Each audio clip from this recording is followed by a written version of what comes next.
اللہ اللہ اللہ اللہ اللہ اللہ أعوذ بالله من الشيطان الرجيم بسم الله الرحمن الرحيم أولئك عليهم صلوات من ربهم ورحمة وأولئك هم المهتدون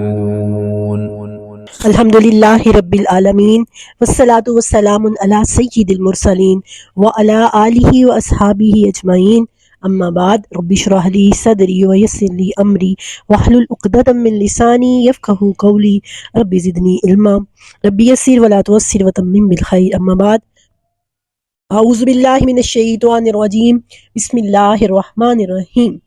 آیت مبارکہ کی تلاوت آپ نے سنی ہے، آئیے آیت کا ترجمہ کرتے ہیں۔ بسم اللہ الرحمن الرحیم۔ اولئک یہی وہ لوگ ہیں، علیہم ان پر، صلوات من ربہم ان کے رب کی طرف سے عنایتیں ہیں، ان کے رب کی طرف سے شاباش ہے، ورحمہ اور رحمت، واولئک هم المہتدون اور یہی وہ لوگ ہیں جو ہدایت پانے والے ہیں، جو صحیح راستے پر ہیں۔ مارننگ ود قرآن کی سیگمنٹ 1 ورس 1 ڈے، روز کی ایک آیت سمجھنے کا جو سلسلہ ہم نے شروع کیا ہوا ہے، اس میں آپ سب کو خوش آمدید کہتی ہوں۔ اللہ کے فضل و کرم سے آج ہم آیت نمبر 157 سمجھیں گے، اور ہر آیت، ہر لفظ اپنے اندر اتنی گہرائی لیے ہوئے ہے۔ میں اکثر سوچتی ہوں کہ یہ جو آیت ہے، یہ چھوٹی سی آیت ہے، اس کے ساتھ ہم دوسری آیت بھی ملا لیں گے، لیکن ہر آیت اپنے اندر اتنی جامعیت رکھتی ہے کہ اس پر گھنٹوں بولا جا سکتا ہے، اور گھنٹوں بولا تو جا سکتا ہے، لیکن ایک لفظ پر عمل، ایک آیت پر عمل زندگی بدل کے رکھ سکتا ہے، زندگی کا رخ پھیر سکتا ہے۔ بڑی زبردست آیت ہے۔ یہی وہ لوگ ہیں جن پر ان کے رب کی طرف سے صلوات ہیں، عنایتیں ہیں، عطائیں ہیں، بلیسنگز ہیں، اور یہی اور رحمت ہے، اور یہی صحیح راہ پر گامزن ہے، یہی سیدھے راستے پر چل رہے ہیں۔ کون لوگ؟ ذرا پیچھے چلیے، ذرا رک کے ہم نے آج سوچنا ہے، اور اسلام کے ایک بڑی ہی خوبصورت پہلو کو آج ہم دیکھنے والے ہیں۔ ایک طرف اللہ تعالیٰ نے فرمایا کہ جو لوگ امت وسط، کون ہے؟ میں نے تمہیں امت وسط بنایا ہے، اور وہ فریضہ جو انبیاء کو دیا وہ اب تم نے ادا کرنا ہے۔ یہ ایک گرام بار ذمہ داری ہے۔ یہ مخاطب وہی امت وسط چلی آ رہی ہے، بالخصوص مخاطب وہ ہیں اور بالعموم وہ بھی ہیں جو یہ فرض یا جو یہ فریضہ یا جو داعیے حق نہیں بنتے۔ تو فرمایا صبر سے اور نماز سے مدد لینی ہے۔ اللہ کے راستے میں جان کی قربانی بھی دی جا سکتی ہے، آیت نمبر 54 میں، اور پھر آیت نمبر 55 میں 5 جو ہے وہ مصائب خمسہ کا ذکر کیا: خوف، بھوک، مالوں کی کمی، جانوں کی کمی، پھلوں کی کمی، اور پھر کہا کہ یہ ساری مصیبتیں پہنچنے کے بعد وہ لوگ کیا کہتے ہیں؟ اپنا تو کچھ تھا ہی نہیں، انا للہ و انا الیہ راجعون۔ ترازو کے ایک پلڑے میں یہ ساری چیزیں رکھیے، اور ترازو کے دوسرے پلڑے میں اللہ کیا فرما رہا ہے؟ یہ وہ لوگ ہیں جن پر ان کے رب کی عنایتیں ہیں، رحمت ہے، اور یہی سیدھی راہ پر گامزن ہے۔ ذرا سوچئے، صلوات ہوتا ہے مطلب وہ جیسے کہ رسول اللہ صلی اللہ علیہ وسلم پر جو درود و سلام بھیجنے کے لیے لفظ استعمال ہوئے نا، وہ بھی یہی ہے، صلو علیہ وسلموا تسلیما۔ انبیاء کی جو عنایتیں ہیں ان میں ان صابرین کو شامل کیا جا رہا ہے، راہ حق کے لیے دین کی خدمت کرتے ہوئے، اللہ کا دین لوگوں تک پہنچاتے ہوئے، مشکلات آنے والے، مشکلات پر صبر کرنے والے صابرین کو اللہ نے ان عنایتوں کا حصے دار قرار دے دیا ہے جو انبیاء کے حصے میں آتی ہیں۔ آپ دیکھیے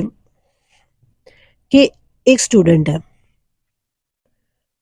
یا آپ اپنی اولاد پہ مثال لگا لیں، آپ کا ایک بچہ ہے، وہ آپ کی بڑی خدمت کر رہا ہے، اس نے آپ کی خدمت کی ہے،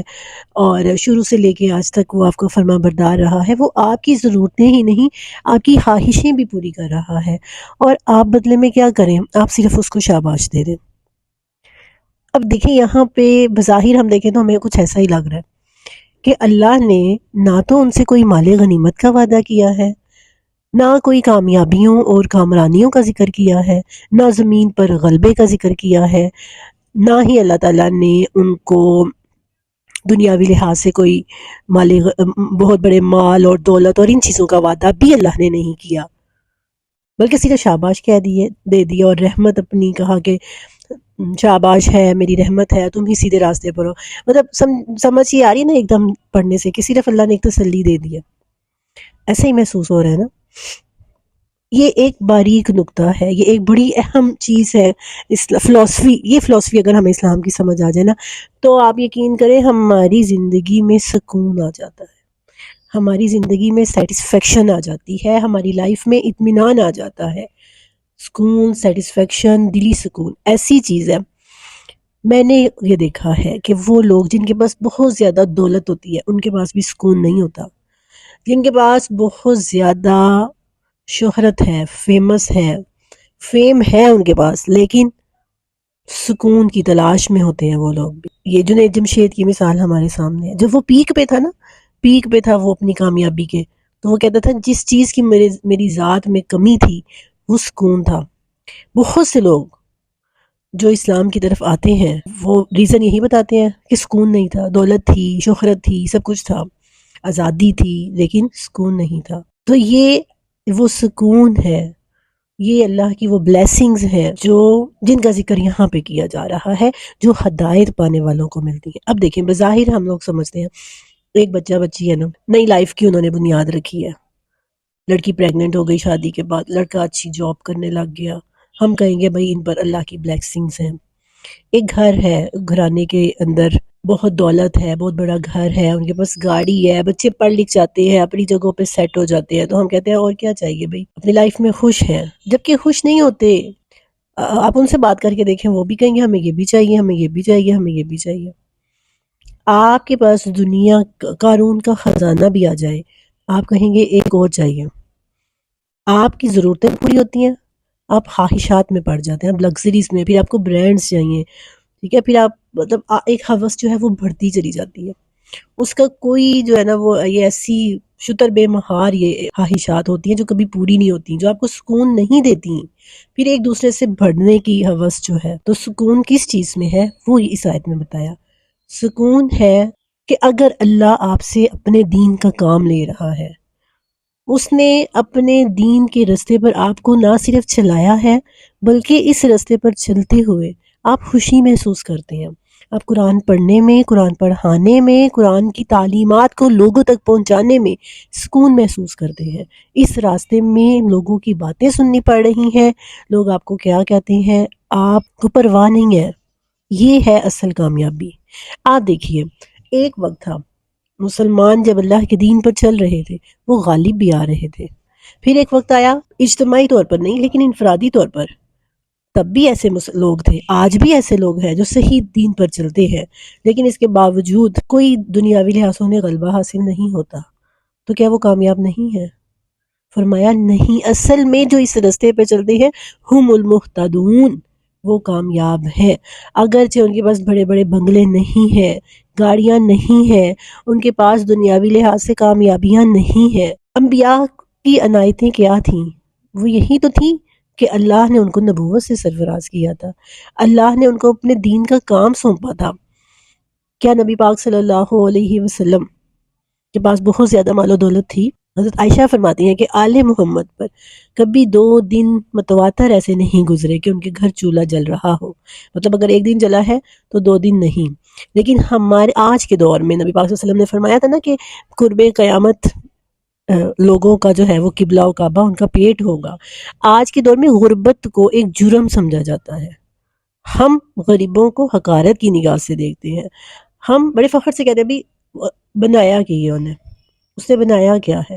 غربت کو ایک عیب سمجھا جانے لگا ہے آج کے دور میں، کہ کہتے ہیں اگر اللہ خوش ہوتا تو اللہ تعالیٰ ضرور ان کو نوازتا، یہ تو اللہ کی تقسیم ہے، جو دنیاوی رزق ہے نا یہ اللہ کی تقسیم ہے، یہ اللہ کی رضا کا معیار نہیں ہے جس کو ہم نے بنا لیا ہے، اللہ کی رضا کا یہ معیار نہیں ہے، اللہ کی رضا کا معیار یہ ہے کہ وہ آپ کو چن لے اپنے دین کی خدمت کے لیے، اپنے راستے پر آپ کو لگا لے، تو آپ سمجھیں یہ اللہ کی آپ پر کرم ہے، اللہ کی آپ پر یہ عنایت ہے، یہ وہ صلوات ہے جو انبیاء کو حاصل ہوئی تھی، جو آپ کو مل رہی ہیں۔ دیکھیے حضرت ابراہیم کی لائف کو دیکھیے، حضرت ابراہیم کی لائف آگے ان کی ہی اگلی آیت میں مثال آ رہی ہے، آزمائشوں سے بھری ہوئی تھی، لگژری سے نہیں، آزمائشوں سے۔ پھر آگے سے ان کی اولاد میں حضرت یعقوب کی لائف دیکھیے، وہ بھی آزمائشوں سے بھری ہوئی تھی، حضرت عیسیٰ کی لائف، حضرت موسیٰ کی لائف تو آزمائشوں سے بھری ہوئی تھی۔ ان کے راستے پر جو لوگ چلتے ہیں پھر ان عنایتوں کے حصے دار بھی وہی لوگ ٹھہرتے ہیں۔ تو یہ ایک فلسفہ ہے اسلام کا جسے ہم نے سمجھنا ہے کہ ضروری نہیں ہے آپ اللہ کے راستے پر چل رہے ہیں، آپ دین کا کام کر رہے ہیں تو اللہ تعالیٰ فی الفور بدلے میں آپ کو جی دولت مل رہی ہے، بہت زیادہ مال غنیمت مل رہا ہے، اللہ دیتا ضرور ہے، لیکن یہاں پر اللہ تعالیٰ نے جن عنایتوں کا مستحق ہمیں ٹھہرایا ہے وہ حق کا راستہ ہے، وہ عنایتیں ہیں جو انبیاء کو حاصل ہوئی تھیں۔ تو اگر اللہ کے دین کی خدمت کرتے ہوئے، اللہ کے دین پر چلتے ہوئے آپ کو سکون محسوس ہو رہا ہے، آپ کو خوشی محسوس ہوتی ہے، کوئی اکثر ایسے ہوتا ہے کہ کوئی کام ہم چاہتے نہ چاہتے ہوئے کر رہے ہوتے ہیں، لیکن اکثر وہ کرنا ہم نے ہے ہی، ٹھیک ہے، گھر میں ماں نے کوئی ڈیوٹی لگا دی ہے، چاہتے نہ چاہتے ہمیں کرنا ہی پڑے گا، لیکن اگر وہی کام ہم خوشی سے کر رہے ہیں، ہم مزہ لے کے کر رہے ہیں تو وہ کام اچھا ہو جائے گا۔ تو آج یہ بھی کہا جاتا ہے کہ آپ وہ کام کریں جس میں آپ کو خوشی محسوس ہوتی ہے، تب آپ کامیاب ہیں۔ جو آپ کو ہیپی کرے، جو آپ کہے کہ مجھے اپنی جاب سے لو ہے، جب یہ کیفیت آ جاتی ہے نا دین کے راستے میں، کہ آپ کو اپنی جاب سے، اپنے اس کام سے، اللہ کے دین کو سمجھنے میں، اس کو سمجھانے میں آپ کہیں کہ I love that work, I love that job, تو سمجھیں کہ یہ آیت آپ کے لیے بھی ہے۔ اولئک علیہم صلوات من ربہم ورحمہ واولئک هم المہتدون۔ اللہ تعالیٰ ہمیں ایسے مہتدین میں شامل کر دے اور تاکہ آخرت کی دائمی و ابدی نعمتوں کے ہم مستحق ہو جائیں، اور دنیا میں کامیابی یہ بالکل بھی معیار نہیں ہے آپ کے حق پہ ہونے کا، اللہ ضرور نوازتا ہے۔ اللہ نے اہل اسلام، اور دیکھیں ایک پوائنٹ اور سمجھیں، ہم نے اللہ کے راستے میں جہاد کیا، ہمیں غلبہ حاصل ہوا، غلبہ حاصل ہونے کے بعد کیا ہم یہ سمجھیں گے کہ ہماری ذمہ داری ختم ہو گئی؟ وہ بڑھ جاتی ہے۔ اب آپ نے وہاں پہ اسلامی نظام قائم کرنا ہے، آپ نے غیر مسلموں کا بھی دھیان رکھنا ہے، آپ کی ذمہ داری ختم نہیں ہوئی، بڑھ گئی ہے۔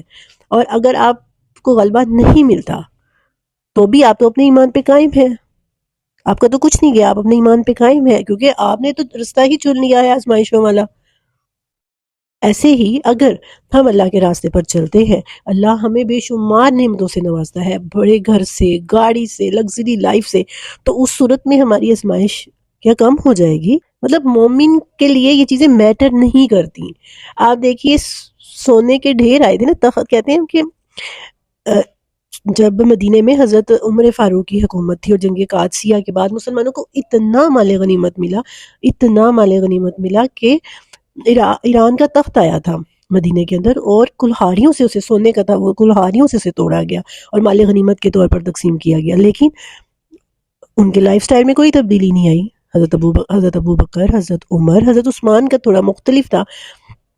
اور وہی راستہ حضرت علی نے اپنایا۔ یہ وہ لوگ تھے جن کو مال غنیمت میں سے حصہ بدری صحابی ہونے کی وجہ سے ملنا ہی ملنا تھا، مہاجرین صحابہ ہونے کی وجہ سے اتنا ان کو مال غنیمت ملتا تھا، لیکن سارا اللہ کے راستے میں دے دیا کرتے تھے۔ تو اللہ دنیاوی اعتبار سے نوازتا ہے، لیکن مسلمان کو اللہ تعالیٰ دو عالم سے کرتی ہے بیگانہ، ان کو عجب چیز ہے لذت آشنائی۔ اس چیز کی جو لذت آشنائی ہے نا، اس کی بات ہوئی ہے اس آیت کے اندر۔ اللہ تعالیٰ ہمیں اس لذت آشنائی سے نوازے، آمین۔ واخر دعوانا الحمدللہ رب العالمین۔